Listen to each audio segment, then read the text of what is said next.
Yang terhormat Ibu Tuti Pahria, SKP MKes PhD, dan Ibu Mira Trisyani, SKP MSN PhD. Dan untuk panitia MBKM dan juga teman-teman semua yang sayangi dan saya banggakan. Sebelumnya izinkan kami memperkenalkan diri. Saya Lintang Putri Ovalia dan rekan saya Afina Hairunisa. selaku pemandu acara pada sesi presentasi pada hari ini. Nah, gimana teman-teman? Udah pada makan siang belum nih? Oke, kayaknya muka-mukanya udah pada nggak sabar untuk menyaksikan presentasi yang akan dilakukan teman-temannya ya, Teh ya? Ya, benar banget nih. Oke, sebelumnya mungkin saya izin untuk memaparkan terlebih dahulu terkait teknis untuk presentasi kita pada siang hari ini.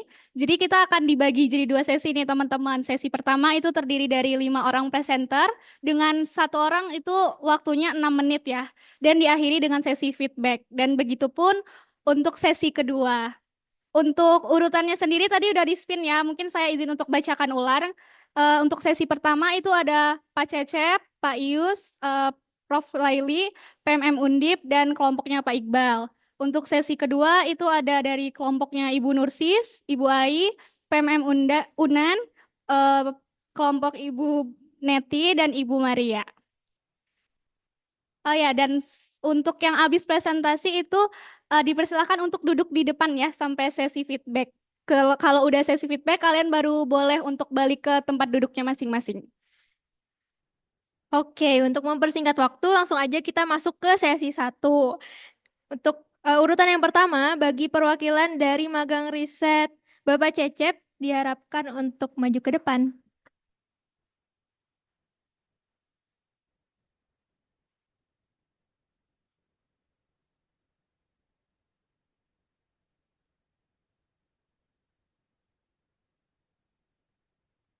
Oke, cek. Bismillahirrahmanirrahim. Assalamualaikum warahmatullahi wabarakatuh.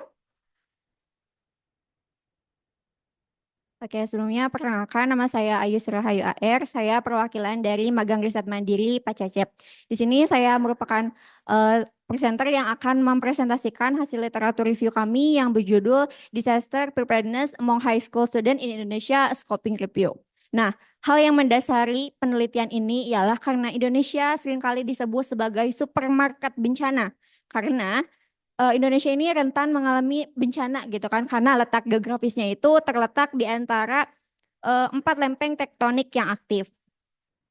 Kemudian setiap bencana tentunya pasti merugikan ya, merugikan entah itu moral ataupun material.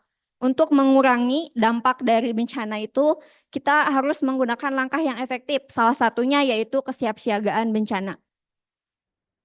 Kemudian sudah selayaknya gitu kan sebagai warga Indonesia itu kita mempersiapkan diri untuk menghadapi bencana. Salah satu sasaran kelompok yang perlu untuk dipersiapkan ialah siswa SMA.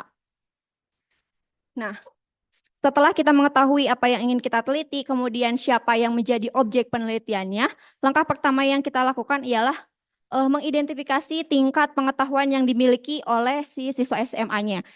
Hal itu merupakan menjadi tujuan utama dari penelitian ini. Kemudian masuk ke metode. Di sini kami menggunakan kerangka kerja Access dan O'Malley. Ada 5 tahapan. Yang pertama adalah identifikasi pertanyaan penelitian atau research question. Research question pada penelitian ini ialah bagaimana tingkat kesiapsiagaan bencana di kalangan siswa SMA. Kemudian kemudian untuk langkah yang kedua yaitu identifikasi sumber literatur yang relevan. Untuk database yang digunakan itu ada PubMed, ada Crossref, Google Scholar, dan juga EBSCO. Kemudian kata kunci yang digunakan itu ialah siswa SMA, kesiapsiagaan, dan juga bencana. Kita menggunakan literatur yang berbahasa Indonesia dan juga berbahasa Inggris. Kemudian kami juga menggunakan konsep PCC atau population, konsep dan konteks. Populationnya sudah jelas ya siswa SMA. Kemudian untuk konteksnya itu kesiapsiagaan bencana dan konteksnya itu di Indonesia, sekolah SMA di Indonesia gitu. Untuk kemudian langkah yang ketiga yaitu seleksi literatur dari sumber database tadi yang sudah saya sebutkan.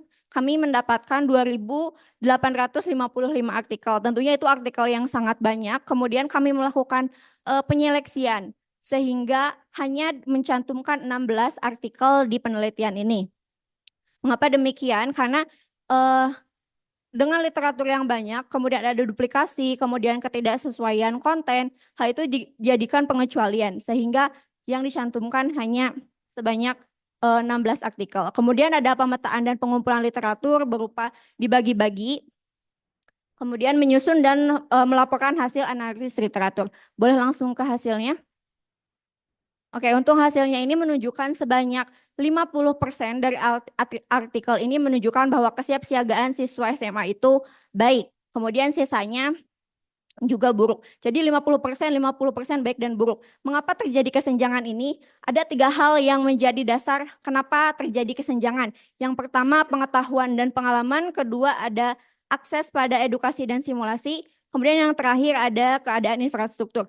Ketiga hal tersebut menjadi dasar mengapa hasil dari penelitian ini tuh hasilnya 50-50 gitu ya. Jadi masih tidak merata gitu. Kemudian apa ya solusi yang ditawarkan dari hasil penelitian ini? Untuk solusi yang ditawarkan ialah integrasi pendidikan kebencanaan dalam kurikulum, bisa memasukkan materi mengenai kesiapsiagaan ke dalam materi sekolah seperti dalam geografi dan lain-lain. Kemudian simulasi rutin dan berbasis teknologi. Karena kemarin saya juga sempat berkunjung ke salah satu SMA di Cimahi. Di sana sudah ada program simulasi bencana, namun kurang efektif karena pertama masih kurangnya pelaku yang akan memimpin untuk simulasi bencana. Karena dari dinas pendidikannya itu sendiri tuh hal tersebut masih kurang gitu untuk mempersiapkan guru siap membimbing siswa siap bencana. Kemudian penguatan infrastruktur sekolah. Jadi masih banyak sekolah yang belum ada semacam rambu-rambu bagaimana kalau ketika terjadi gempa apa yang harus kita lakukan, bagaimana di mana titik kumpulnya seperti itu. Kemudian saya juga ingin menambahkan mengenai pentingnya kesiapsiagaan bencana dan memilih siswa SMA sebagai populasi. Karena untuk mengurangi resiko cedera, kemudian mengurangi kerugian juga, kemudian mengurangi kecemasan dan ketakutan yang sangat mungkin dirasakan. Selanjutnya mempersiapkan generasi masa depan, yaitu remaja dengan kesiapsiagaan bencana untuk membentuk sikap yang tangguh dan bermanfaat bagi di sekitarnya. Oke, sekian yang dapat saya sampaikan, kurang dan lebihnya mohon maaf. Assalamualaikum warahmatullahi wabarakatuh. Oke, terima kasih untuk Teh Ayu atas presentasi yang luar biasa. Selanjutnya bagi perwakilan dari Magang Riset Bapak Ius, dipersilakan untuk maju ke depan.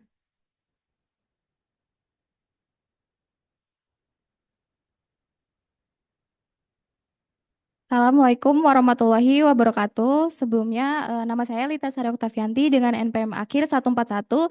Di sini saya telah melakukan dengan magang riset mandiri dengan dosen Bapak Ius, dan di sini saya akan mempresentasikan hasil dari tinjauan pustaka yang berjudul Pemanfaatan Teknologi Digital dalam Manajemen Skizofrenia. Nah, dari latar belakang pendahuluan kajian ini dikarenakan penggunaan teknologi digital ini kemajuan dari teknologi digital ini memberikan dampak informasi dan komunikasi karena dengan teknologi yang saat ini sudah mulai canggih. Lalu teknologi ini dapat menawarkan solusi yang sangat baik dan penting untuk mengatasi dari manajemen skizofrenia tersebut. Nah, dengan kemajuan teknologi ini, manajemen skizofrenia ini memerlukan manajemen yang sangat multidisiplin karena berdampak dari pendekatan dari psikoterapi dan farmakoterapi serta dukungan sosial yang komprehensif. Dengan tinjauan literatur review ini, saya mengidentifikasi dari berbagai teknologi yang ada dan menganalisis juga dari efektivitas dari teknologi manajemen skizofrenia tersebut. Nah, tujuan dari ini meninjau literatur untuk mengenai pemanfaatan teknologi digital yang ada dalam menangani penyakit skizofrenia ini.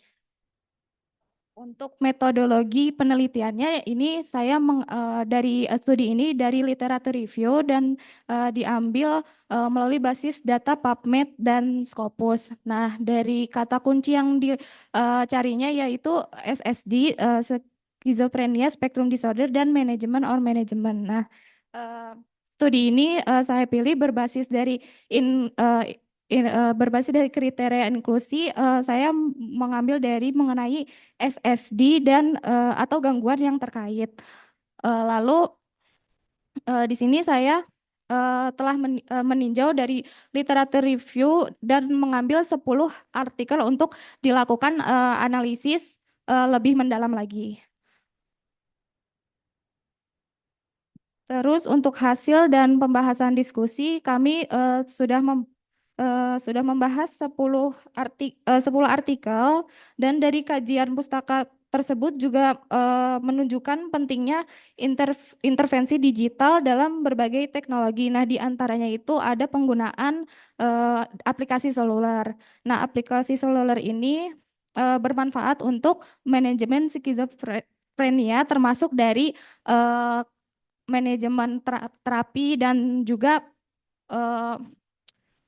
dan juga pengingat untuk pengobatan dan juga gejala-gejalanya dari aplikasi tersebut. Nah, contohnya ini dari artikel yang sudah dianalisis ada contoh aplikasi yang diterapkan yaitu ada MindLam. Nah, MindLam ini digunakan untuk penilaian berbasis smartphone. Lalu ada wearables gadget. Nah, wearable gadgets ini seperti smartwatch di mana nanti akan digunakan eh, pasien untuk ditaruh di gelang dan bisa mendeteksi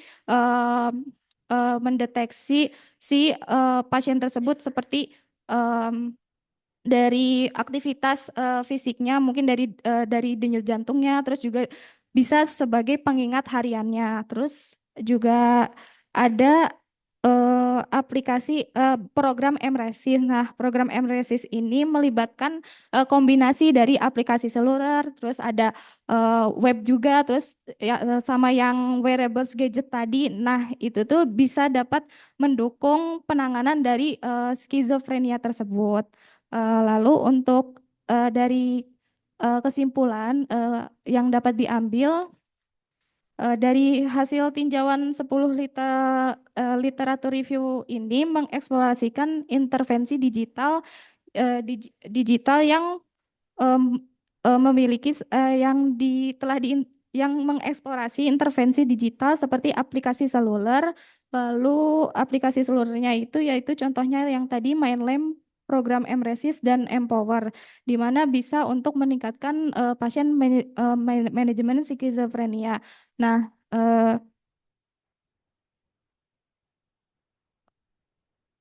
program MResis dan Empower ini dirancang untuk menangani berbagai aspek penanganan si pasien skizofrenia termasuk dari fungsi kognitif, strategi coping dan penanganan dari pengobatan atau gejala-gejalanya melalui aplikasi-aplikasi tersebut. Oh ya. Sekian dari presentasi saya. Mohon maaf apabila ada kekurangan atau kesalahan kata. Billahi taufiq wal hidayah. Wassalamualaikum warahmatullahi wabarakatuh. Oke, terima kasih Telita atas presentasinya yang luar biasa. Ini Lita, Lita, Ibu. Lita Sari. Oke, selanjutnya bagi perwakilan dari magang riset Profesor Laili, dipersilakan untuk maju ke depan. Yang barusan Lita Sari. Ayu, Ayu Sri Rahayu.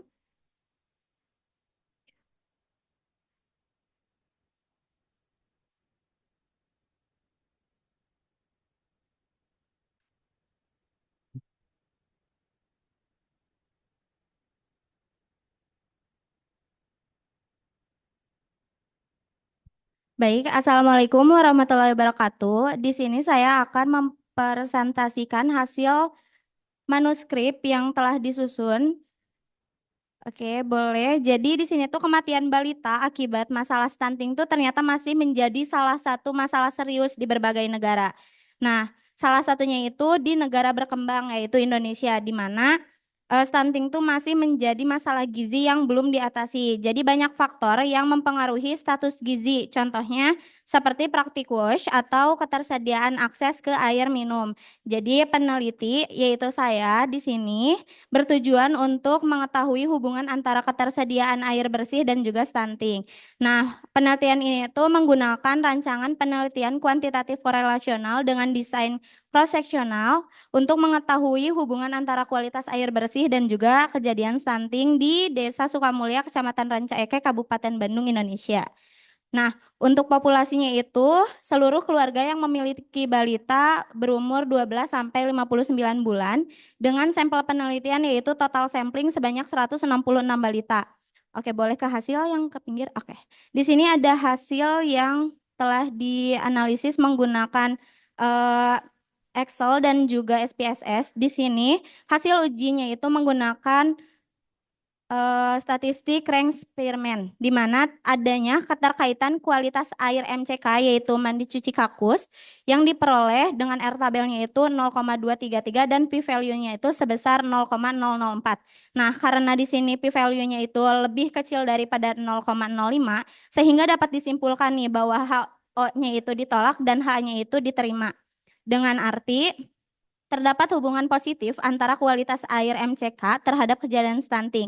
Tetapi berdasarkan hasil analisis uji Spearman juga terkait kualitas air minum dengan stunting diperoleh nilai p-value-nya itu sebesar 0,510 di mana p-value-nya itu lebih besar daripada 0,05 sehingga dapat disimpulkan bahwa H-nya itu diterima dan HA-nya itu ditolak. Maka tidak terdapat hubungan kualitas air minum terhadap kejadian stunting. Nah, jadi dari temuan yang dipaparkan barusan itu ternyata tidak ada hubungan antara kualitas air minum dengan kejadian stunting. Nah, karena responden tuh sebenarnya telah menerapkan sumber air minum yang terlindungi seperti PDAM dan juga air minum dari air kemasan. Nah, dan tidak menggunakan sumber air minum seperti dari air sungai ataupun dari sumur. Nah, tetapi masih ada responden juga nih yang ternyata masih tergolong atau kategorinya itu masih stunting gitu. Nah, ini juga penelitian tuh sejalan dengan penelitian yang telah dilakukan oleh Lina dan kawan-kawan pada tahun 2023. Bisa dilihat ya, ternyata sama, tidak terdapat hubungan juga. Nah, dan juga kelompok kontrol penelitian ini juga sudah memiliki kualitas air minum yang baik. Nah, tetapi berbeda nih dengan kualitas air minum. Ternyata kualitas air MCK atau air mandi cuci kakus ini terhadap stunting menunjukkan bahwa terdapat hubungan dengan kejadian stunting. Bisa dilihat ya, sebenarnya salah satu faktornya itu bisa dari pengetahuan masyarakat terkait air mandi cuci kakus ini yang masih minim gitu. Nah, penelitian ini juga sama sejalan dengan penelitian yang telah dilakukan oleh Purnamasari dan kawan-kawannya pada tahun 2024, di mana hasil penelitian itu menggunakan hasil uji chi-square dengan ditemukan nilai p-value-nya itu 0,017. Nah, di mana ketersediaan air bersih tuh sangat mempengaruhi terjadinya stunting pada balita karena air bersih digunakan dalam kehidupan sehari-hari juga seperti kita mandi, kemudian kita cuci piring, itu kan tetap ya digunakan. Oke, jadi kesimpulan dari penelitian ini itu apa? Jadi fokus masalah yang seharusnya segera ditangani itu kualitas air mandi cuci kakus terhadap kejadian stunting. Walaupun tadi kan sempat disinggung kalau misalnya responden itu sudah menggunakan kualitas air minum yang baik, namun ternyata masih mengabaikan penggunaan air MCK yaitu mandi cuci kakus di sini. Nah, yang berkualitasnya itu masih buruk karena posisinya airnya tidak baik gitu. Nah, selain itu masih kurangnya juga pengetahuan terkait dengan kualitas air gitu. Dengan frekuensi analisis juga didapatkan bahwa 68,7% itu masih buruk untuk pengetahuannya. Mungkin cukup sekian yang bisa saya sampaikan. Assalamualaikum warahmatullahi wabarakatuh. Baik, terima kasih Teh Radita atas presentasi yang luar biasa. Selanjutnya bagi perwakilan dari PMM Undip, apakah sudah bersama kami di Zoom? Halo, apakah suara saya terdengar? Oke, apakah sudah bisa dimulai presentasinya? Oke. Sudah siap? Minta tolong untuk share screen Nyoman Putri. Oke,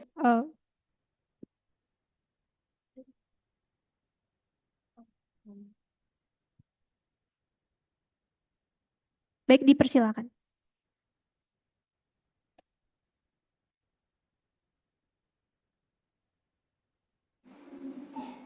Oke, baik. Sebelumnya, Assalamualaikum warahmatullahi wabarakatuh. Selamat siang kepada rekan-rekan, kepada Ibu Mira dan juga Ibu Tuti. Baik, di sini izinkan saya untuk mempresentasikan case report saya berjudul efektivitas terapi kompres hangat pada lansia penderita osteoartritis, di mana ini merupakan proyek saya untuk memenuhi mata kuliah keperawatan gerontik di Universitas Diponegoro. Baik, di sini saya memiliki 2 klien atau 2 keluarga lansia dengan diagnosa yang sama, yaitu osteoartritis dengan riwayat yang sama, yaitu post stroke selama kurang lebih hampir 2 tahun, dan juga di sini klien saya berbeda jenis kelamin, di mana yang satu merupakan laki-laki dan satu yang perempuan, dengan dengan usia yang hampir sama, yaitu di 69 tahun. Baik, di sini metode penelitian yang saya gunakan yaitu menggunakan observasi dan juga pemberian intervensi selama hampir 10 minggu, di mana 6 minggu pertama digunakan untuk pengumpulan data dan pengajian, dan 4 minggu terakhir digunakan untuk pemberian intervensi, evaluasi, dan juga rencana tindak lanjut. Untuk penelitian ini sendiri juga menggunakan beberapa instrumen seperti anamnesis, pemeriksaan tanda-tanda vital, pengkajian menggunakan Bartel Index, Morseville Score, PKRST, Numeric Pain Rating Scale, Muscle Strength Grading Scale, POMA Balance Test, pengkajian fisik, pola makan, tidur, activity daily living, dan juga pengkajian psikologis serta riwayat dari masing-masing klien saya. Baik, jadi di sini didapatkan hasil bahwa salah satu penata laksanaan nyeri non farmakologis tentunya yang kami berikan kepada klien kami adalah pemberian terapi kompres hangat, di mana terapi kompres hangat ini merupakan salah satu intervensi yang sudah lama dipraktikkan oleh perawat, dan juga di sini bertujuan untuk memperlancar sirkulasi darah, mengurangi rasa nyeri, memperlancar eksudat, memberikan rasa nyaman dan hangat, dan juga membuat pasien menjadi lebih rileks. Sehingga di sini didapatkan hasil bahwa pemberian intervensi terapi kompres hangat dengan menggunakan buli-buli karet untuk menyimpan air hangat dengan suhu 40-45 derajat Celcius yang diberikan kepada klien dengan posisi klien tidur terlentang secara rileks, diberikan dengan frekuensi sebanyak 3 kali sehari, yaitu pada pagi hari, siang hari setelah beraktivitas, dan malam hari 1 jam sebelum tidur selama 20-30 menit, dan dilakukan selama 7 hari berturut-turut, dan setelah itu dilakukan evaluasi untuk melihat hasil dari pemberian intervensi tersebut. Didapatkan hasil bahwa Bartel Index yang tadinya skornya 85 menjadi 90, Morseville Score yang tadinya 90 menjadi 65, Numeric Pain Rating Scale skala 5 menjadi skala 3, POMA Scale 18 menjadi 22, terdapat perubahan ekspresi dari klien, terdapat penurunan sikap protektif di mana klien kami cenderung untuk lebih nyaman dan merasa aman ketika berubah posisi atau mungkin beraktivitas sehari-hari. Lalu didapatkan hasil juga dari Muscle Strength Grading Scale untuk pengkajian kekuatan otot dari skor 4333 menjadi 54444, di mana ini terjadi kenaikan 1 skor. Terjadi juga penurunan kekakuan sendi sehingga rentang gerak sendinya menjadi lebih luas, dan juga penurunan rasa nyeri. Selain itu juga di sini kami mengkaji bahwa intervensi yang kami memberikan dampak yang cukup signifikan untuk klien bisa beraktivitas sehari-harinya. Oke, baik, mungkin cukup sekian dari saya. Kurang lebihnya mohon maaf. Wassalamualaikum warahmatullahi wabarakatuh. Baik, terima kasih Kang Ega atas presentasinya. Selanjutnya, bagi perwakilan dari magang riset Bapak Iqbal, diharap maju ke depan.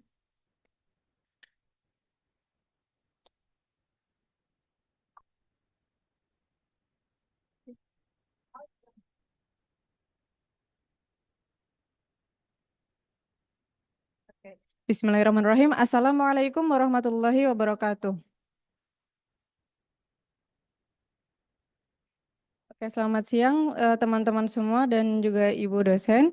Di sini saya akan mempresentasikan terkait penelitian kami dengan judul stigma terkait HIV, frailty, dan korelasi yang mungkin. Nah, HIV atau Human Immunodeficiency Virus telah berubah dari penyakit yang awalnya itu mengancam jiwa atau fatal menjadi penyakit yang kronis dan dapat dikelola. Ini berkat dari kemajuan teknologi terapi antiretroviral yang dimana di sini meningkatkan kualitas hidup pasien tersebut. Namun seiring bertambahnya usia, pasien dengan HIV mengalami tantangan baru, di mana tantangan ini melampaui efek langsung virus itu sendiri. Nah, fokus penelitian kami ini terkait dengan frailty-nya. Nah, di sini juga disebutkan dampak-dampak frailty tersebut ada penurunan fungsi tubuh, penurunan kualitas hidupnya, resiko kesehatan, dan juga mortalitas. Dari situ kami melihat bagaimana korelasi dari pasien HIV muda dengan lansia yang juga mengalami frailty. Nah, tujuan penelitian kami untuk dengan fokus utama mengeksplorasi hubungan rumit antara stigma dari HIV, kerentanan atau frailty, dan juga dampaknya terhadap kesehatan lansia dengan HIV. Nah, di sini bisa dilihat prevalensi frailty pada ODHA atau orang dengan HIV dan AIDS dengan maksimum 22% dengan minimumnya 5%. Pada beberapa studi, terdapat 7 dari 100 ODHA yang menunjukkan tanda frailty. Namun ada studi lain juga yang menunjukkan prevalensinya dari 22 dengan hingga 22 dari 100 ODHA itu tergantung pada metode alat ukur yang digunakan. Nah, selanjutnya metode yang kami gunakan, kami melakukan tinjauan literatur naratif dengan kriteria inklusi, yaitu artikel yang dipublikasikan antara tahun 2020 hingga 2024 dengan berfokus pada HIV, AIDS, stigma, dan frailty. Lalu melibatkan populasi dewasa, yaitu berusia 18 tahun hingga ke atasnya, dan artikel yang menggunakan bahasa Inggris serta peer-reviewed. Nah, pencarian kami dilakukan di 2 database, yaitu PubMed dan juga EBSCOS, dan menggunakan kata kunci spesifik yang mencakup HIV, stigma, dan juga kerentanan atau frailty. Bisa dilihat di sini kata kunci yang kami gunakan. Lalu selanjutnya kita akan masuk ke pembahasan yang pertama terkait temuan frailty atau kerentanan. Dari penelitian studi Ruderman et al. Pada tahun 2023 mengembangkan skor risiko RIC HIV, di mana skor ini memprediksi risiko kerentanan jangka pendek, dan penelitian ini melibatkan sekitar 4.680 pasien di 7 klinik di Amerika Serikat, dan hasilnya menunjukkan 7% dari peserta ini mengalami kerentanan dan juga 20% pesertanya tervalidasi menjadi rentan. Nah, selanjutnya pada studi Andrade et al. Tahun 2022 menganalisis struktur jaringan sosial pada pasien HIV di wilayah Brazil seperti dan juga Sub-Sahara Afrika dan Asia Tenggara dengan prevalensi HIV yang tinggi, dan tantangan ini mencakup kepada akses kesehatan. Nah, di sini ditemukan kunci dari dukungan sosial mereka dan juga stigmanya.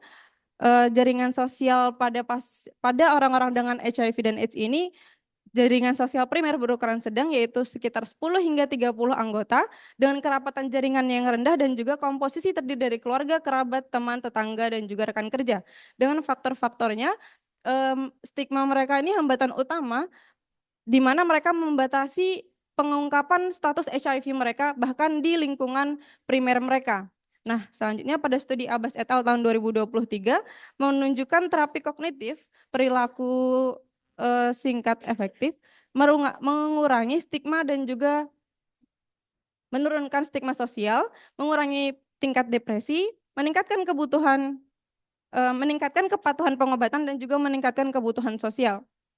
Selanjutnya, ada tantangan dan dalam pengelolaan HIV ini, yaitu kompleksitas termasuk frailty, stigma sosial, dan kerentanan yang dari awal tadi sudah kami sampaikan. Nah, di sini kami memerlukan pendekatan holistik yang komprehensif dan juga personal. Dan kebutuhan penelitiannya kami sampaikan dalam rekomendasi utama, yaitu yang pertama, mengembangkan alat penilaian resiko multidimensional, mengintegrasikan dukungan kesehatan mental dengan pengobatan, melakukan studi longitudinal, dan juga menciptakan sistem dukungan berbasis teknologi. Dan serta mengadopsi pendekatan holistik yang mempertimbangkan dimensi medis, psikologis, dan juga sosial. Untuk kesimpulannya, kami menghasilkan pembahasan perawatan HIV yang efektif dapat melampaui intervensi medis tradisional. Tantangan utamanya dengan resiko frailty, stigma sosial, dan juga isolasi, terutama di daerah pedesaan dengan sumber daya yang terbatas. Oleh karena itu, kami mengharapkan perawatan HIV di masa depan menjadi pengalaman kesehatan yang personal, mendukung dan terintegrasi, serta mengakui kompleksitas interseksionalitas pengalaman terindividu. Mungkin sekian dari kami, kurang lebihnya mohon maaf. Wassalamualaikum warahmatullahi wabarakatuh. Oke, baik. Terima kasih untuk Teh Hamid atas presentasi yang luar biasa. Nah, karena semua perwakilan sudah melakukan presentasi di sesi 1, sekarang waktunya kita masuk ke sesi feedback dan tanya jawab. Untuk semua perwakilan boleh maju ke depan untuk mempermudah sesi feedbacknya. Dan untuk Dewan Juri kami persilakan untuk memberikan feedback serta tanya jawab. Untuk yang di Zoom boleh standby. Ya baik, terima kasih ya untuk semuanya yang udah tampil hari ini. Sesungguhnya ini teman-teman semuanya mempresentasikan hasil risetnya ya. Ya, walaupun saya ingin klarifikasi dulu untuk yang tadi pembicara ke-1, ke-2 di sana tuh ada beberapa nama dosen ya. Yang pertama, kedua itu memang yang buatnya dosen atau kalian yang bikinnya?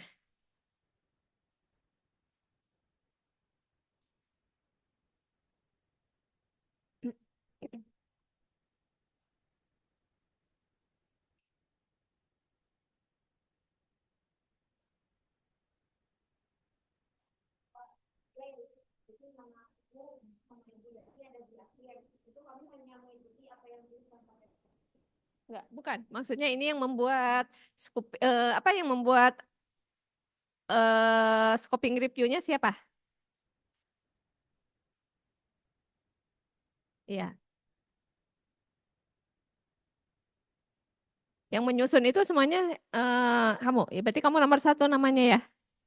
Berarti kamu nomor 1 namanya.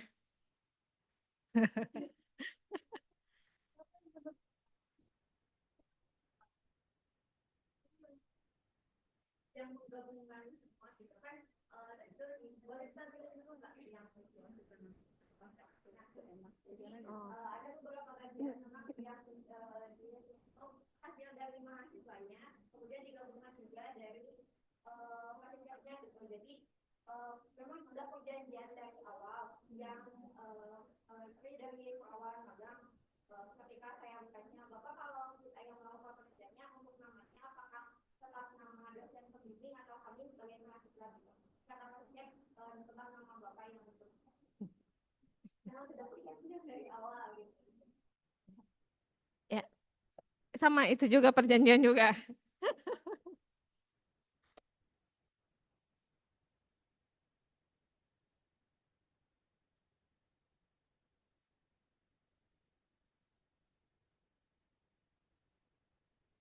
Ya. Terus yang 2 ini kenapa enggak nama dosennya? Enggak ya. Jadi sebetulnya saya tidak mempermasalahkan itu nama 1 atau nama 2, tetapi ini untuk semua juga ya. Tetapi kalau memang teman-teman yang membuat gitu ya mulai dari awal sampai dengan akhir itu jadi teman-teman berhak untuk mencantumkan nama di nomor ke-1 gitu ya. Adapun misalnya karena sesuatu hal misalnya karena apa ya misalnya hasil publikasi ini karena berbiaya besar, sangat besar, misalnya sampai 20 juta gitu ya. Kalau teman-teman kan terlalu mahal ya untuk membayar publikasi misalkan seharga demikian. Biasanya itu kita menggunakan nama dosennya karena itu untuk dibantu oleh, kalau dosen kan karena akan mendapatkan hibah, bukan hibah, apa ya namanya Bu Tuti? Bantuan untuk biaya publikasi gitu. Jadi biasanya itu harus nama dosennya gitu ya. Kecuali kalau teman-teman misalnya nggak apa-apa Bu, aku bayar sendiri 20 juta atau 15 juta gitu ya, atau berapapun itu, ya itu biasanya nggak masalah. Jadi teman-teman nggak masalah mencantumkan nama autor sebagai autor pertama, sehingga dosennya itu autor berikutnya seperti itu ya. Paham ya? Ya itu. Lalu yang ke apa ya tadi tuh? Oh iya, saya ingin tanya yang ke presenter Ajeng ya? Ajeng. Siapa yang terakhir? Yang kelima ya? Oh Hamidah, bukan Ajeng. Ajeng sebagai apa? Oh, oke. Oke, yang presentasinya tadi siapa? Oh Hamidah. Oh salah. Oh gimana dong? Saya ya, nggak apa-apa. Itu yang ini ya. Nah ini tadi ada, kalau lansia ini masuk sebagai apa tuh kriterianya? Enggak ya?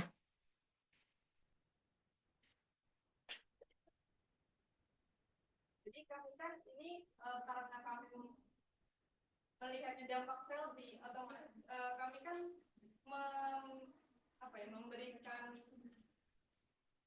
apa namanya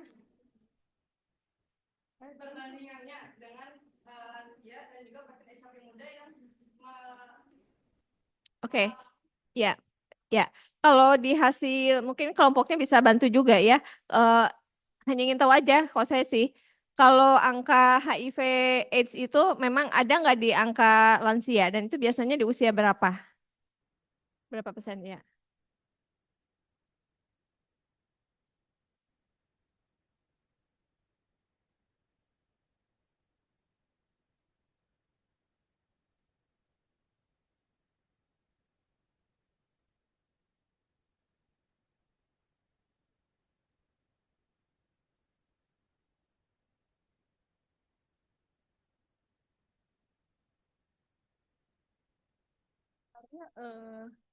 Literatur review ya? Naratif review. Oh, jadi dia membandingkan frailty pada lansia dengan apa?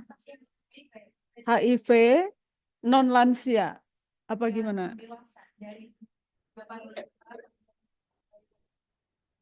Oh, jadi dia komparasi, dia dilihat ya. Jadi yang frailty-nya itu umur berapa? Iya. Atau itu comparable dari usia matching enggak? Matching.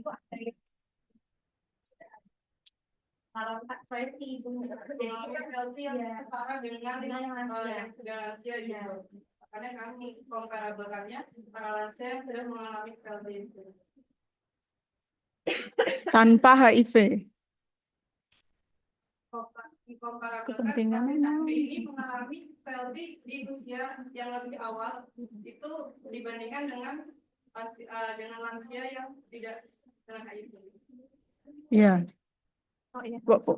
Ininya apa tujuannya apa ya sebenarnya? Tujuannya untuk mengurangi. Kita berharap dari hasil ini itu Ibu, penelitian ini dapat menghasilkan untuk kalau dari riset ini sendiri, dari protokol ini sendiri yang sudah dibuat oleh Taifel ini membuat suatu kebijakan nantinya untuk bisa disetorkan ke Kemenkes dan lain sebagainya untuk ada program agar masyarakat itu melek akan adanya seperti ini. Jadi perlu banyak data antara lansia dan juga pasien.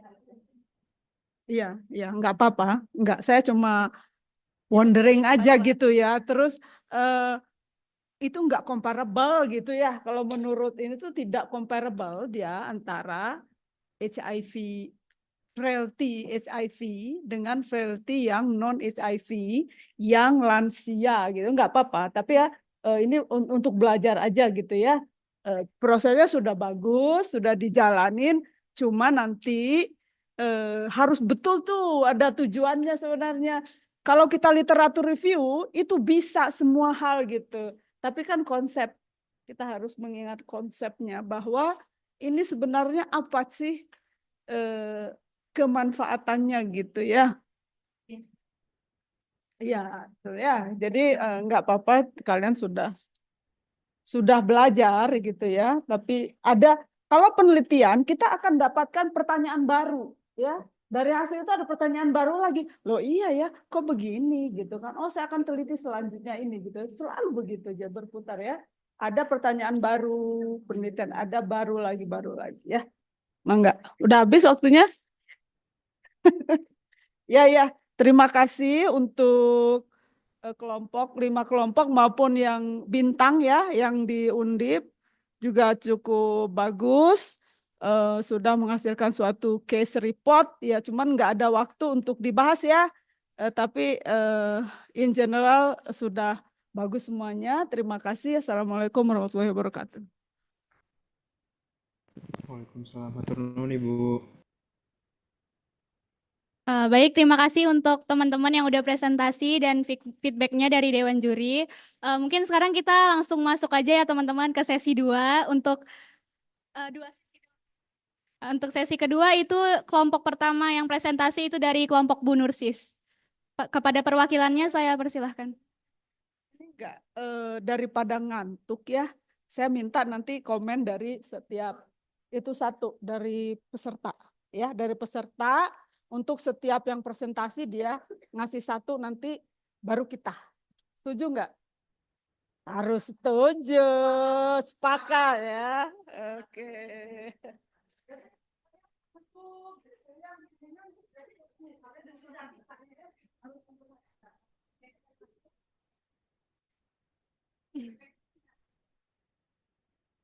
Oke, boleh perwakilan dari kelompok Bu Nursis boleh maju.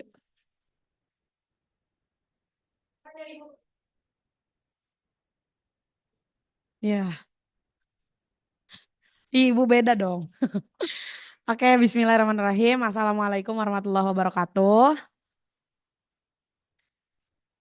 Oke, selamat siang teman-teman semua. Selamat siang Ibu Mira dan juga Ibu Tuti. Dan juga MC ya yang sudah memberikan kesempatan saya untuk mempresentasikan hasil dari naratif review saya. Oke, kebetulan di sini posternya bahasa Inggris ya teman-teman. Tapi saya ngejelasinnya pakai bahasa Indonesia aja biar teman-teman lebih gampang mengerti gitu ya. Karena kebetulan naratif review yang saya susun itu menggunakan bahasa Inggris. Oke, jadi judul dari Litref saya ini adalah pengaruh kualitas air minum terhadap kejadian penyakit ginjal kronik yang ada di Indonesia. Oke, untuk kenapa saya memilih judul tersebut, latar belakangnya adalah karena penyakit ginjal kronik ini di Indonesia itu rentang dari tahun 2014 sampai 2024 itu mengalami peningkatan setiap tahunnya itu sebesar 13,8% menurut data Kementerian Kesehatan di Indonesia. Nah, lalu kenapa sih yang diambil tuh penyakit gagal ginjal kronik gitu. Nah penyakit ginjal kronik ini biasanya kan disebabkan oleh diabetes mellitus sendiri ya. Nah kebetulan tidak hanya karena diabetes mellitus saja tetapi penyakit ginjal kronik ini juga bisa disebabkan oleh kepatuhan minum dari pasiennya sendiri dan juga bisa disebabkan oleh kualitas air minum dari pasien yang memiliki penyakit ginjal kronik. Oke, untuk metode literatur review ini adalah menggunakan 2 database yaitu Google Scholar dan juga PubMed yang publish kurang lebih di 5 tahun terakhir dan juga menggunakan bahasa Inggris. Selain itu juga menggunakan cross-sectional study. Oke, dari 2 database tersebut ditemukanlah 335 artikel yang sudah difilter dan saya mendapatkan 3 artikel yang relevan dan juga nyambung banget gitu antara judul serta pembahasan di dalamnya itu. Selain itu juga saya menggunakan 4 keyword. Keyword yang pertama adalah chronic kidney disease atau penyakit ginjal kronik, lalu contamination atau kontaminasi, drinking water atau air minum, dan juga water quality atau kualitas dari air.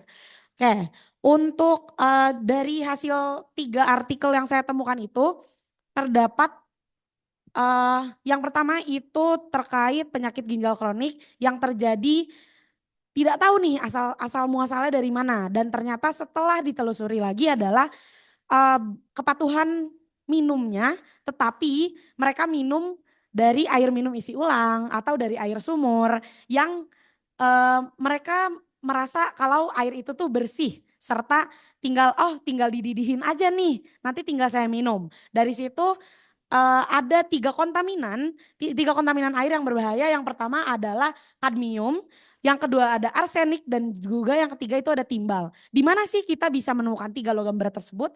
Di wilayah Indonesia. Di wilayah Indonesia tersendiri ini ada daerah yang tercemar oleh 3 logam berat tersebut ada di pantai timur Sumatera.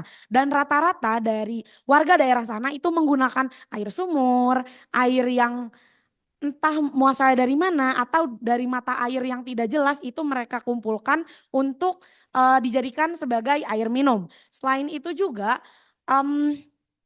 artikel yang kedua itu artikel yang kedua dan ketiga itu membahas tentang reverse osmosis atau sebuah alat yang bisa menyaring air tersebut menjadi bersih dan berkurang tingkat ketiga logam berat tersebut. Nah, lalu warga-warga di pantai timur Sumatera ini mereka bisa terbilang kurang memperhatikan terhadap kesehatan mereka juga, karena mereka berpikir ya udah yang penting kita cukup dalam minumnya, kita nggak perlu memperhatikan kualitas air minumnya. Padahal selain itu juga mereka memikirkan biayanya, biaya dari air minum isi ulang dengan air minum yang biasa itu kan jauh banget. Jadi mereka lebih berpikir air minum isi ulang ini bersih kok gitu. Padahal setelah dicoba dari beberapa orang yang hidup di pantai timur Sumatera itu, mereka bilang kalau airnya itu terkadang ada rasa yang aneh, terkadang ada bau yang tidak sedap juga. Jadi mereka merasa yang penting minum aja gitu. Oke, berikut adalah referensi yang saya dapatkan dari 3 artikel tersebut, dan kebetulan 3 artikel tersebut itu diterbitkan tahun 2023, tahun 2020, dan juga tahun 2021 yang terbilang itu masih cukup baru. Oke, sekian dari saya. Wassalamualaikum warahmatullahi wabarakatuh. Oke, terima kasih kepada Leli yang sudah mempresentasikan posternya. Untuk yang selanjutnya itu dari kelompok Ibu Ai. Buat yang jadi perwakilan presentasi boleh maju ke depan.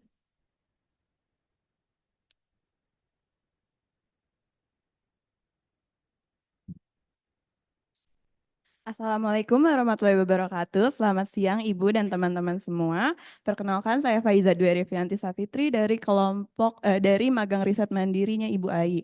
Nah, di sini saya akan mempresentasikan mengenai naratif review yang telah kami buat mengenai efektivitas intervensi dalam memutus rantai talasemia. Nah, seperti yang kita ketahui ya teman-teman, talasemia merupakan kelainan darah genetik yang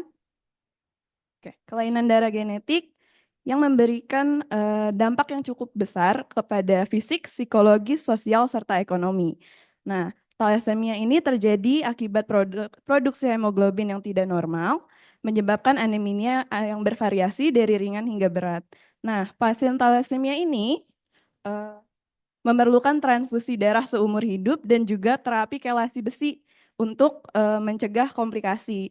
Di Indonesia sendiri tercatat sebanyak 10.000 kasus talasemia pada tahun 2020 dengan prevalensi tertinggi di Jawa Barat. Nah, talasemia sendiri memerlukan biaya yang cukup besar teman-teman, sekitar di 400 juta untuk sekali pengobatan. Selanjutnya ada metode. Untuk metodenya sendiri kita menggunakan narrative review dengan literatur 3 database, yaitu PubMed, Fingerlink, dan juga Google Scholar. Nah, artikel ini diambil dari dianalisis, dipublikasikan dalam 10 tahun terakhir dengan bahasa Indonesia ataupun Inggris dengan fokus pada intervensi pencegahan talasemia, dan data dianalisis secara naratif berdasarkan jenis intervensinya. Selanjutnya itu ada hasil, didapatkan 11 artikel dari beberapa negara, yaitu ada Kamboja, Iran, Indonesia, Thailand, dan India. Nah, ini menemukan 3 intervensi yang terbukti efektif. Yang pertama ada edukasi. Edukasi ini untuk meningkatkan pengetahuan dan juga kesadaran masyarakat tentang thalassemia, serta mendorong perilaku pencegahan seperti screening darah dan konseling genetik. Nah, hal ini tuh sudah terbukti di Kamboja dengan sebanyak 84,7% partisipan bersedia untuk melakukan screening darah. Selanjutnya itu ada screening. Nah, untuk identifikasi pembawa sifat thalassemia lebih efektif dilakukan pada keluarga dengan riwayat penyakit ini dibandingkan dengan populasi umum. Selanjutnya yang terakhir ada diagnosis prenatal. Teknologi seperti analisis DNA resolusi tinggi dan pre-implantation genetic diagnosis atau PGD mencegah kelahiran bayi dengan thalassemia mayor. Untuk tinjauan literatur ini menunjukkan bahwa pencegahan dan penanganan thalassemia memerlukan pendekatan yang komprehensif melalui edukasi, screening, dan diagnosis prenatal. Edukasi meningkatkan pengetahuan dan kesadaran masyarakat dengan resiko thalassemia sehingga mendorong tindakan pencegahan seperti screening genetik dan konseling pranikah. Screening pada keluarga dengan riwayat thalassemia terbukti efektif untuk mengidentifikasi pembawa sifat dan mencegah kelainan bayi dengan thalassemia mayor. Diagnosis prenatal termasuk teknologi PGD membantu menyaring embrio sebelum kehamilan, mengurangi resiko kelahiran anak dengan thalassemia dan meningkatkan kesadaran pasangan akan resiko genetik. Selanjutnya itu kesimpulan. Untuk kesimpulannya dari literatur review yang kita buat, yaitu pendekatan komprehensif dengan melalui edukasi, screening, dan juga diagnosis prenatal diperlukan untuk memutus rantai thalassemia. Edukasi yang terintegrasi dengan pendekatan berbasis budaya, peningkatan akses layanan screening, dan dukungan kebijakan kesehatan akan meningkatkan efektivitas program ini. Mungkin itu saja dari yang bisa saya sampaikan. Untuk kurangnya mohon maaf. Terima kasih. Terima kasih atas penyampaian pemaparannya untuk Faiza. Oke, yang selanjutnya itu dari PMM UNAN ya. Untuk perwakilannya apakah sudah ada di Zoom? Sudah ada. Oke, mungkin boleh langsung di share screen aja dan boleh langsung presentasi.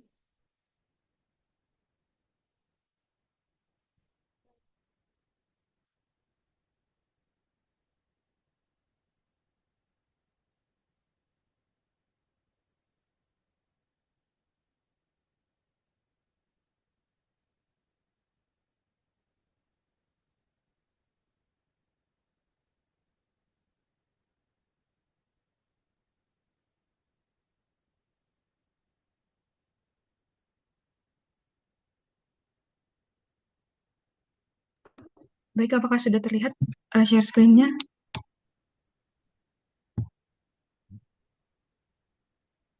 Belum terlihat, masih hitam.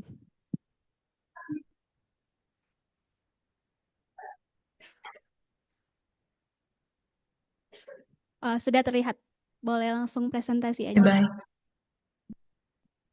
Ya, baik, selamat siang Ibu dosen yang sudah hadir dan juga teman-teman yang hadir baik di ruangan lecture maupun di Zoom.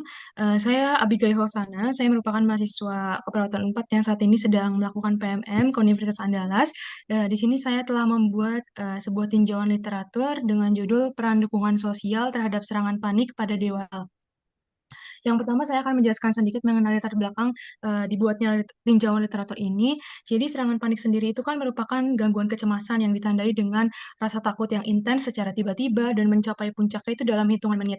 Nah, kenapa diambil individu dewasa awal? Karena individu dewasa awal sendiri itu merupakan masa transisi dari remaja ke dewasa, dan pada saat itu individu dewasa awal menghadapi berbagai tekanan dan juga tuntutan hidup yang tinggi sehingga dapat memicu munculnya serangan panik. Nah, dukungan dukungan sosial yang memadai itu dapat memberikan rasa aman, mengurangi stres, dan juga meningkatkan kemampuan individu dalam menghadapi tantangan hidup. Nah, jadi melalui penelitian ini saya bertujuan untuk mengetahui bagaimana dukungan sosial dari keluarga, teman, pasangan, atau lingkungan sosial lainnya itu dapat mempengaruhi kemampuan individu dewasa awal dalam menghadapi serangan panik itu sendiri. Dan metode yang saya lakukan dalam penelitian ini yaitu adalah tinjauan literatur ya atau literatur review, dan proses literatur reviewnya tentunya melibatkan penelaahan dan pengumpulan serta sintesis dari berbagai sumber literatur yang relevan dengan topik yang telah saya buat, dan juga pencarian literaturnya ini difokuskan pada artikel yang diterbitkan pada tahun 2018 hingga tahun 2024. Dan juga pencarian literaturnya ini menggunakan database dari Scopus dan juga Google Scholar. Dan artikel yang digunakan dalam bahasa Inggris dan juga bahasa Indonesia. Dan untuk kriteria inklusinya yaitu adalah studi empiris dan ulasan yang membahas tentang serangan panik dewasa awal serta peran dukungan sosial. Nah, dari hasil penelusuran tersebut yang memenuhi kriteria inklusi yaitu 22 artikel. Dan di sini saya akan menjelaskan mengenai hasilnya. Jadi yang pertama ada serangan panik. Serangan panik sendiri ini seperti yang saya jelaskan ya merupakan bagian dari gangguan kecemasan. Karena gangguan kecemasan sendiri itu ada 7 jenis penyakit dan salah satunya adalah gangguan panik. Nah, individu dengan gangguan panik itu dapat mengalami serangan panik yang telah saya sebutkan tadi. Nah, dalam gangguan panik itu sensasi tubuh disalahartikan sebagai tanda atau tanda ancaman sehingga menyebabkan serangan panik itu sendiri. Dari model kognitif yang dibuat oleh Clark, yaitu dengan judul The Vicious Circle of Panic Propose, itu Clark menyebutkan bahwa orang dewasa dengan gangguan panik itu memiliki respon fisiologis, jadi respon fisiologis normalnya itu dianggap sebagai ancaman yang menakutkan bagi dirinya, seperti itu. Nah, ketika seseorang ini mengalami serangan panik, maka akan diikuti oleh rasa takut yang terus-menerus akan berulangnya serangan panik atau perubahan perilaku dalam kehidupan sehari-hari sebagai akibat dari serangan tersebut. Jadi orang dengan serangan panik atau dengan gangguan panik, maksud saya, itu tidak bisa mencegah ketika serangan panik itu akan terjadi kepada dirinya. Dia tahu bahwa dirinya ini mengalami gangguan panik, akan tetapi dia tidak mampu mencegah hal itu terjadi. Lalu untuk penyebabnya, yang pertama ada teori biologis. Untuk teori biologi sendiri itu menyebutkan bahwa sensasi fisik yang disebabkan oleh kondisi medis tertentu itu dapat memicu gangguan panik pada beberapa orang. Seperti yang telah saya sebutkan juga tadi, yaitu misalnya ketika detak jantungnya lebih cepat atau ketika dia merasakan pusing, maka itu rasa paniknya itu akan melonjak gitu, sehingga mengakibatkan serangan panik pada dirinya. Untuk teori psikologis itu mengatakan bahwa serangan panik ini diakibatkan karena ketakutan akan perpisahan, kerasnya pelepasan energi seksual, trauma yang dialami, serta berbagai kesalahpahaman atau pemikiran yang tidak rasional lainnya. Nah, untuk selanjutnya ini ada peran dukungan sosial dalam artikel yang telah saya baca pada tinjauan literatur ini dijelaskan ya bahwa dukungan sosial yang dirasakan secara konsisten itu dikaitkan dengan kesejahteraan karena tingkat dukungan, cinta, dan perhatian itu dapat memberikan pengalaman positif, dan dukungan sosial yang dirasakan itu telah ditemukan menjadi prediktor yang lebih kuat nih terhadap penurunan depresi pada orang dewasa muda dibandingkan dengan jenis kelamin, harga diri, dan kualitas tidur. Nah, hasil penelitian juga menyatakan nih bahwa dewasa muda yang merasakan dukungan sosial yang lebih tinggi pada usia 19 tahun itu cenderung mengalami lebih sedikit masalah kesehatan mental. Dan dukungan sosial itu dapat memberikan rasa aman, mengurangi stres, dan meningkatkan kemampuan individu dalam menghadapi tantangan hidup. Dukungan sosial yang dirasakan ini tentunya mengacu kepada ketersediaan subjektif ya dari perawatan dan juga bantuan yang diterima melalui hubungan sosial yang ditandai dengan dukungan emosional, dukungan instrumental, dan dukungan informasional yang dapat diberikan dari berbagai sumber seperti teman atau keluarga gitu. Nah, sebenarnya mengapa tinjauan literatur ini dilakukan juga karena menurut survei Global Health Data Exchange pada tahun 2017 itu menunjukkan ada 27,3 juta orang di Indonesia yang mengalami masalah kejiwaan, dan gangguan kejiwaan yang paling banyak yaitu adalah gangguan kecemasan. Seperti yang saya sebutkan tadi, serangan panik ini merupakan bagian dari gangguan kecemasan. Dan kesimpulan dari tinjauan literatur ini yaitu dukungan sosial memiliki peran yang sangat penting dalam mengurangi gejala depresi dan juga kecemasan pada individu pada dewasa muda. Nah, penanganan yang efektif terhadap serangan panik itu dapat dilakukan melalui psikoterapi dan juga eh, dukungan sosial yang kuat yang diberikan oleh orang-orang di sekitarnya untuk menghadapi tantangan hidup dan juga mengurangi dampak negatif dari gangguan ini. Dan berikut adalah tinjauan-tinjauan literatur yang telah saya baca, bisa diakses pada link di bawah ini. Demikian presentasi yang dapat saya lakukan. Mohon maaf apabila ada kesalahan. Saya tutup. Terima kasih. Oke, terima kasih banyak untuk Abigail yang udah memberikan presentasinya. Mungkin kita lanjut aja ya teman-teman. Untuk yang selanjutnya itu perwakilan dari kelompok Ibu Neti, mungkin bisa maju ke depan.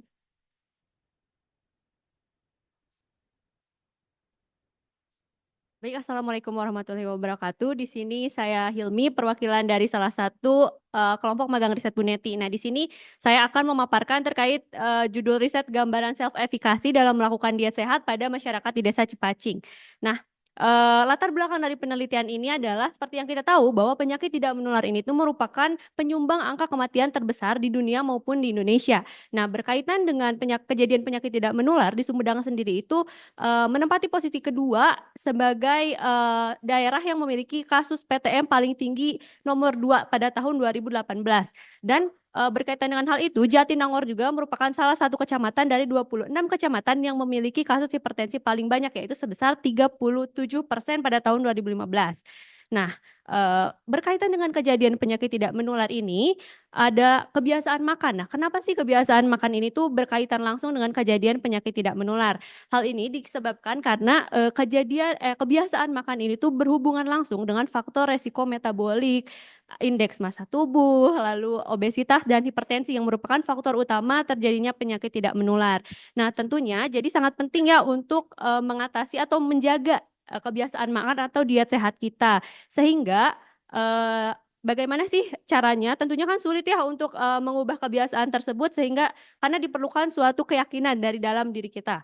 Nah, hal itu disebut self-efficacy sehingga dari latar belakang penelitian ini timbullah rumusan masalah, yaitu bagaimana sih tingkat self-efficacy dalam melakukan diet sehat pada masyarakat di Desa Cipacing. Nah, untuk tujuannya sendiri adalah tentunya untuk menjawab rumusan masalah ini adalah untuk mengetahui seberapa besar tingkat self-efficacy dalam melakukan diet sehat pada masyarakat di Desa Cipacing ini sebagai upaya untuk mengatasi atau pencegahan penyakit tidak menular. Nah, manfaatnya tadi ya diharapkan dari hasil penelitian ini tuh dapat dijadikan sebuah dasar atau pengembangan untuk mengembangkan sebuah intervensi atau pendekatan untuk meningkatkan self-efficacy.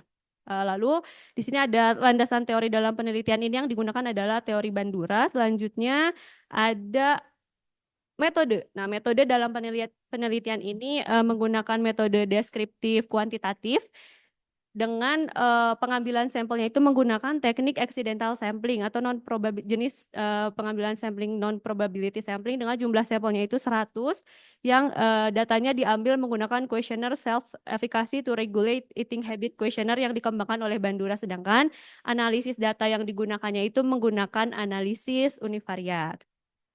Selanjutnya ini ada hasil dan pembahasan dari penelitian ini. Jadi hasilnya itu menunjukkan bahwa sebagian besar dari masyarakat di Desa Cipacing ini tuh memiliki self-efficacy yang masih sedang, yaitu sebesar 69% dari total keseluruhan responden yang ada. Nah, untuk proporsi kedua yang paling besar itu memiliki tingkat self-efficacy yang rendah, yaitu sebanyak 21% atau 21 responden, dan yang memiliki self-efficacy tinggi ini masih menjadi proporsi yang paling kecil, yaitu hanya 10% saja dari total keseluruhan responden.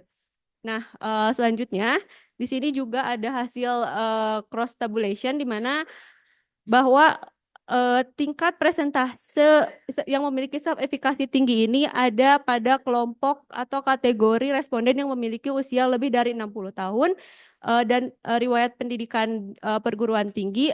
Dan di pekerjaannya itu adalah kebanyakan responden yang tidak bekerja malah memiliki presentasi yang tinggi dan memiliki tingkat efikasi yang tinggi. Selanjutnya di sini juga ada pengeluaran dan pendapatan responden itu tuh yang kurang dari 1 juta itu memiliki presentasi self efficacy yang tinggi. Nah, selanjutnya, jadi dari hasil penelitian yang tadi sudah dilakukan ini sejalan dengan teori yang tadi disampaikan, yaitu bahwa self efficacy itu dipengaruhi tadi oleh status ekonomi, dukungan keluarga, pengalaman, itu sudah sesuai. Tetapi yang di bagian ekonomi dan pekerjaan, kalau dari penelitian-penelitian sebelumnya tuh lebih sering menyebutkan bahwa ekonomi itu berbanding lurus. Jadi semakin tinggi tingkat ekonomi, maka self efficacy-nya semakin tinggi. Tapi tadi didapatkan hasil yang berbeda gitu ya. Kalau yang tidak bekerja dan yang penghasilannya kurang dari 1 juta malah memiliki tingkat self efficacy yang tinggi, sehingga mungkin diperlukan penelitian lebih lanjut untuk mengetahui mengapa hal tersebut bisa terjadi. Sehingga kesimpulannya di sini adalah sebagian mayoritas dari masyarakat di Desa Cipacing itu masih memiliki self efficacy yang cukup rendah, cukup sedang, sehingga masih diperlukan lagi suatu pendekatan atau intervensi yang untuk meningkatkan tingkat self efficacy itu sendiri sehingga dapat mencegah kejadian penyakit tidak menular. Mungkin sekian dari saya. Terima kasih. Assalamualaikum warahmatullahi wabarakatuh. Waalaikumsalam warahmatullahi wabarakatuh. Terima kasih banyak kepada Hilmi yang sudah menyampaikan materinya. Oke, yang selanjutnya langsung aja ya teman-teman, untuk yang terakhir di sesi kedua itu ada dari perwakilan dari kelompok Ibu Maria. Mungkin bisa langsung maju aja. Oke, bismillahirrahmanirrahim. Assalamualaikum warahmatullahi wabarakatuh. Selamat siang selamat siang Ibu Mira dan juga Ibu Tuti dan juga teman-teman semua yang hadir di siang hari ini. Sebelumnya perkenalkan, nama saya Erwin. Saya akan mempresentasikan poster dari literatur review yang telah kelompok kami lakukan, namun ini yang perpecahan dari kelompok kecil atau yang saya buat, yaitu dengan judul Metode Mindfulness dalam Meningkatkan Kualitas Hidup pada Pasien Gagal Ginjal Kronis di RSUD Al Ihsan, Bandung, Bale Endah.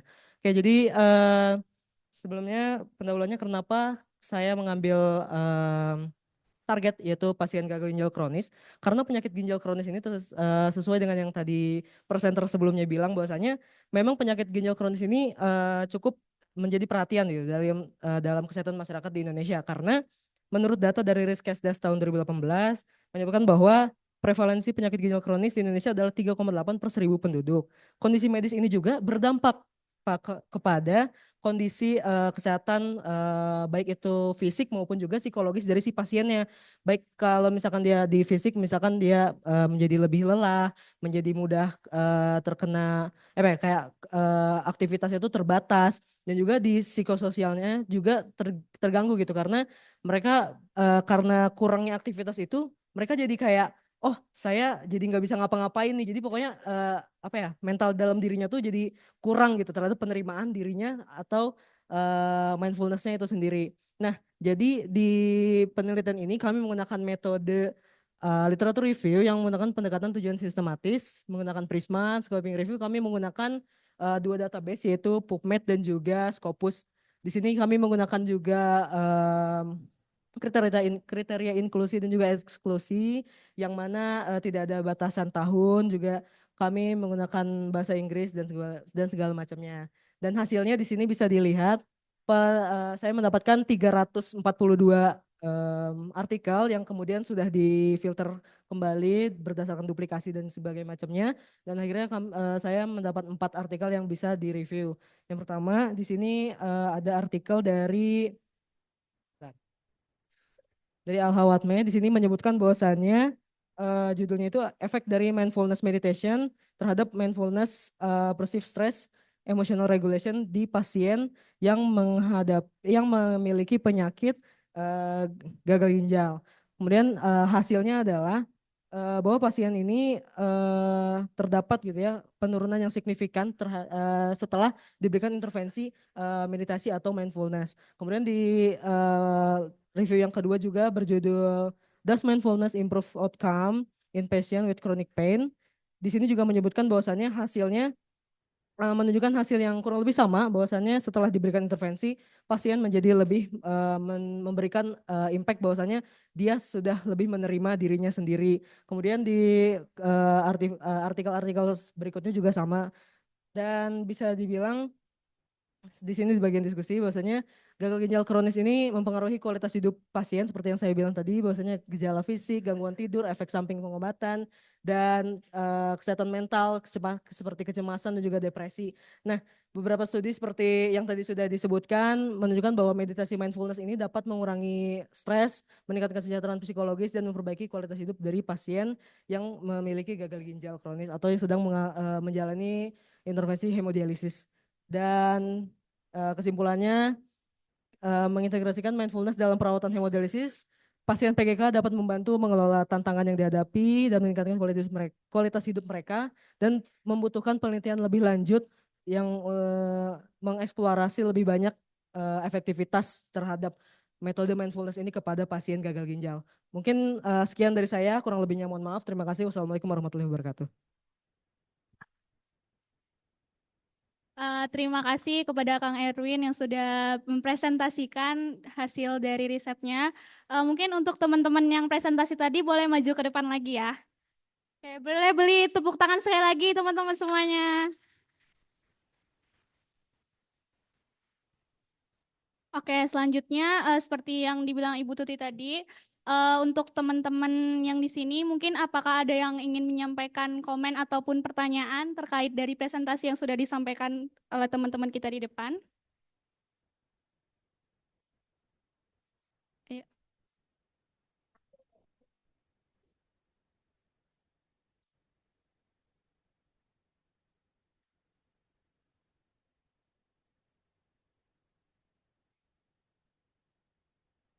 Oke, boleh.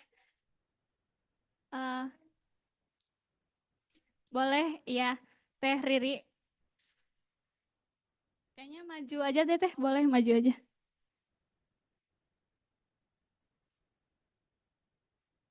Oke, terima kasih kepada MC atas kesempatannya. Perkenalkan saya Ajeng Lestari dengan NPM 048 dari Riset Mandiri Pak Iqbal. Tadi mungkin dari risetnya Teh Abigail yang terkait dukungan sosial, mungkin lebih ke mau memastikan aja di saat proses mencari penelitiannya, dikarenakan beberapa waktu terakhir juga sempat searching-searching terkait dukungan sosial. Ada salah satu penelitian yang mengatakan bahwa dukungan sosial itu bagus, cuman ada juga respondennya yang jadinya khawatir, takut gak dapat dukungan sosial nanti di masa depan. Jadinya yang tadinya harusnya dukungan sosial itu bagus malah jadi negatif karena terlalu ketergantungan, karena terlalu khawatir respondennya kalau nanti nggak dapat dukungan sosial, si cemasnya mau dikemanain, mau digimanain lagi gitu. Nah mungkin Teh Abigail ada pengalaman nggak? Apakah di penelitian lain juga ada bukti kuat bahwa dukungan sosial itu sebenarnya memang positif, cuman ada negatifnya nih di bagian mananya? Karena tadi kalau nggak salah judulnya juga konkret bahwa dukungan sosial itu memang benar-benar menyembuhkan dari si serangan paniknya itu sendiri. Terima kasih.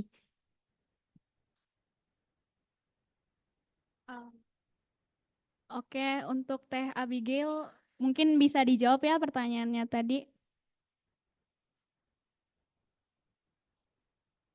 Sebelumnya apakah pertanyaannya sudah cukup jelas? Jelas. Jadi izin memastikan lagi boleh nggak? Boleh, boleh. Ini suara saya kedengeran jelas nggak ya? Soalnya kayaknya nge-lag ada dua ini ya di satu Zoom. Jelas, Teh, jelas. Oke, oke. Jadi pertanyaannya tadi itu tentang apakah dukungan sosial tadi bisa berdampak positif negatif gitu ya kepada seseorang dengan gangguan panik. Betul Ya, seperti itu. betul Teh. Oke. Nah, jadi kalau misalnya dari eh, jurnal yang ditemukan juga memang benar bahwa dukungan dukungan sosial itu bisa berakibat negatif juga nih kepada seseorang. Nah, mungkin ini adalah tinjauan literatur yang sudah saya buat, ini ada lengkapnya kan. Eh, Mungkin nanti boleh diakses ke tinjauan literatur yang dokumen lengkapnya ya. Jadi eh, dikatakan bahwa dukungan sosial yang dirasakan itu terkadang bisa menjadi ancaman bagi harga diri seseorang karena menerima banyak dukungan juga bisa disalahartikan sebagai kurangnya kemampuan mengatasi yang pada gilirannya itu akan meningkatkan sebuah tekanan. Jadi pada uh, singkatnya adalah dukungan sosial itu ketika diberikan secara berlebihan kepada seseorang, maka bisa berakibat kepada orang tersebut merasa dirinya jadi tidak berguna gitu. Jadi dia tuh kayak merasa bahwa dirinya tidak mampu melakukan segala sesuatunya sendiri seperti itu. Oleh karena itulah, dukungan sosial itu memang perlu diberikan, terutama pada eh, orang dengan gangguan panik, akan tetapi harus diberikan secara benar. Jadi tidak diberikan secara berlebihan seperti itu. Dan itu tuh adalah jurnal dengan yang dibuat oleh Morin dan kawan-kawannya. Boleh nanti saya bacakan judulnya Adolescents with Depressions, Anxiety, and Suicidal Ideation in Young Adults. Itu adalah jurnalnya. Mungkin nanti boleh dibaca juga di situ. Terima kasih. Oke, terima kasih banyak Teh Abigail. Mungkin untuk Teh Riri sudah cukupkah jawabannya? Oke, mungkin yang selanjutnya kita langsung aja ya ke sesi feedback dari Dewan Juri. Mungkin kepada Ibu Tuti dan Ibu Mira dipersilahkan. Oh.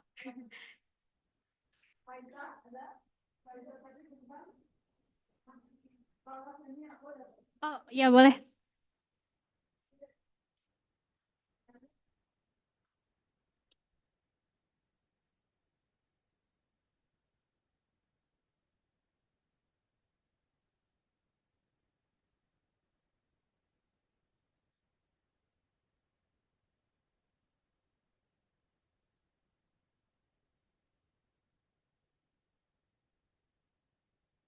Boleh langsung dijawab.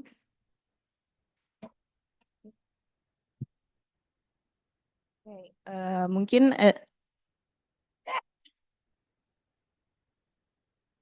mungkin izin jawab ya untuk efektivitasnya sendiri sebenarnya itu tuh bisa memutus mata rantai kalau semuanya dilakukan bersama. Karena dari edukasi pun kalau kitanya misalnya teman-teman nggak aware soal screening dan lain-lain pun kita nggak bakal datang untuk screening dan nggak ketahuan juga, tidak bisa untuk memutus mata rantai. Karena dari kemarin kebetulan baru sampai ke rumah singgah thalassemia, itu tuh kebanyakan ketahuannya saat punya anak. Nah, jadi dan itu tuh ketahuannya saat anaknya 4 bulan, 9 bulan. Jadi sebenarnya kalau untuk pemutusan mata rantai itu harus dilakukan semuanya gitu. Jadi nggak bisa satu-satu apakah edukasi doang atau screening doang ataupun diagnosis prenatal gitu. Apakah sudah menjawab? Oke. Dari teman-teman yang lain, apakah ada yang ingin ditanyakan lagi?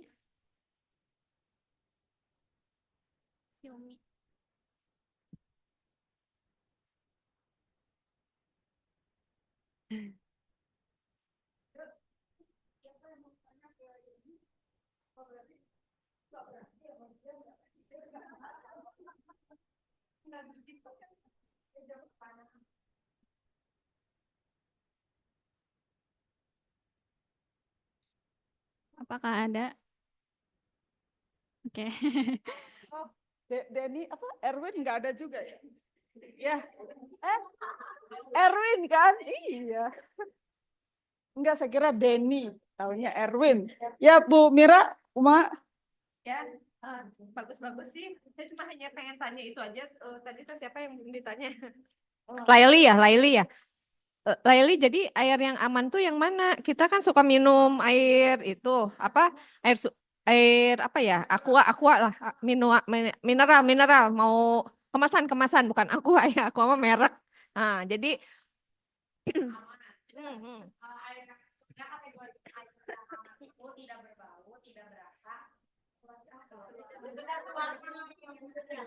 Terima kasih teman-teman sudah membantu. Tidak berbau, tidak berwarna, tidak berasa. Nah, kebetulan kalau untuk yang kan saya saya baca-bacanya di yang jurnal yang membahas tentang di wilayah pantai timur Sumatera, dan kebetulan di sana itu udah ada alat yang namanya reverse osmosis. Reverse osmosis ini tujuannya itu untuk mengurangi zat-zat kimia yang tadi disebutkan arsenik, timbal, sama kadmium yang ada di dalam air yang tercemar itu. Dan kebetulan setelah dilakukan dan setelah digunakanlah si alat tersebut itu, kurang lebih orang-orang sana tuh udah mendapatkan air yang bersih, gitu, air yang bagus gitu, tanpa mengkhawatirkan biaya yang harus dikeluarkan karena itu udah dapat dari pemerintah. Ya, jadi intinya kalau mau minum air, si airnya harus diperiksakan dulu apakah itu dari sumber air dangkal misalnya atau apa ngebor kayak gitu-gitu ya. Intinya harus diperiksa dulu kayak gitu ya. Nah, terus saya mau tanya yang Abigail, terus siapa lagi ya tadi yang sendiri-sendiri itu Hilmi juga ya. Itu bimbingannya nggak ada dosen pembimbing? Hah? Oh ada. Siapa? Oh ya, ditulis ya namanya ya. Iya. Ya. Kalau Abigail itu konteks yang ditulis itu apa? Apakah tugas atau apa? Tugas mata kuliah? Ya. Bukan Ibu. Kalau misalnya itu sebenarnya ada kalau di sini ada mata kuliah metodologi penelitian, akan tetapi di mata kuliah tersebut membuatnya adalah proposal penelitian. Memang proposal penelitian saya juga eh, berjudul yang sama dengan tinjauan literatur tadi, akan tetapi untuk output MBKM ini saya memang membuat tinjauan literatur dari proposal penelitian tersebut. Oh ya, jadi literatur review yang dibuat itu mendukung proposal ya. Proposalnya Betul, Ibu. nanti. Iya, iya. Iya, Oke. betul. Iya, terima kasih. Siapa ya? Dukungan sosial. Oh, self efficacy ya. Tadi siapa? Nah, self efficacy itu dengan sehat ya. Self efficacy terhadap makan sehat ya, makanan sehat untuk di masyarakat ya. Upaya pencegahan penyakit tidak menular ya. Iya, itu kamu yang melakukan literatur review-nya atau bagaimana?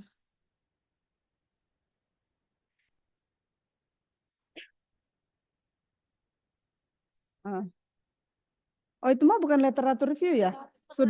Sudah penelitian ya? Oh iya. Lalu literatur review. Yang air, yang mulai air sanitasi ya. Oh iya. Sanitasi ya. Oh iya, iya, iya dia sudah. Kamu yang ambil data? Data ya, yang sanitasi. Iya. Ya jadi gini ya, karena kalau bagi kami tidak akan membuang apa yang sudah kalian lakukan, ya. Jadi misalkan walaupun literatur review, nah paling tidak sudah melakukan literatur review. Dari literatur review itu akan ada hasilnya. Literatur review-nya itu ini untuk semester depan ya, itu digunakan untuk basis pengembangan proposal. Ya, jadi nanti itu lagi yang diteliti gitu pada saat skripsi ya. Dia literatur review ya. Nah, seperti Leli tadi. Tadi hasilnya apa? Hasilnya apa? Kesimpulannya? Kesimpulannya ya, dari tenang. Kesimpulannya dari partai kita dari wilayah Indonesia itu salah satunya Partai Timur Sumatera itu sudah menggunakan alat osmosis untuk mengurangi zat kimia yang ada di dalam air minum. Iya, dari situ kan ada pertanyaan penelitian baru apa? Nah, kamu kembangkan di situ nanti ya. Literaturnya sudah gitu ya. Jadi sudah satu langkah itu udah 25% ya. Itu sudah 25% dilakukan. Nah, untuk yang penelitian data itu sudah melakukan bisa itu sebagai studi pendahuluan. Ya. Bisa dikembangkan dari situ juga gitu ya. Misalkan self efficacy tadi kan terhadap tadi kan belum dilihat tingkat penyakit menularnya di daerah tersebut. Nah, nanti kamu tinggal lanjutkan bagaimana dengan self-exist seperti ini. Kita lihat tujuan besarnya kan adalah untuk pencegahan PTM. Bagaimana tingkat PTM-nya misalnya ya. Terus tadi ini apa? Thalassemia. Kalau kata Bu Mira mah pencegahan rantainya mah suruh KB. Setuju nggak? Iya kan? Suruh KB aja dia supaya putus rantainya ya. Tapi kamu bisa kembangkan dari situ ya nanti ya. Siapa? Erwin juga. Nanti ini kan baru literatur review.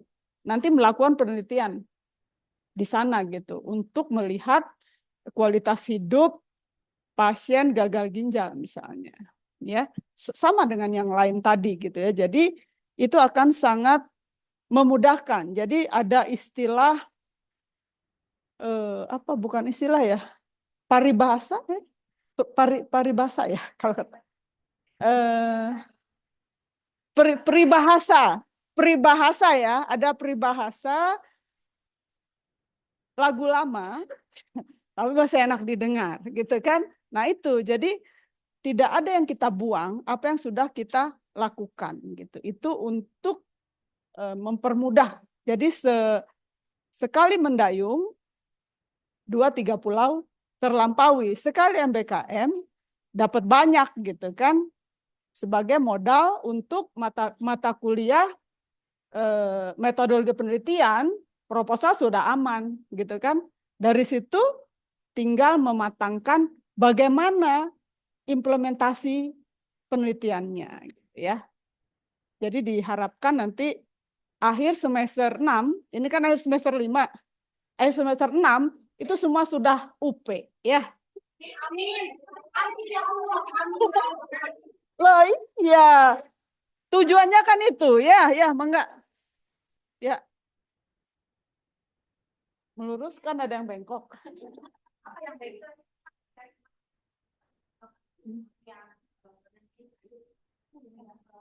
Tumor.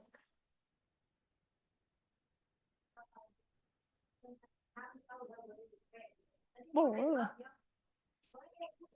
Boleh. Jadi gini.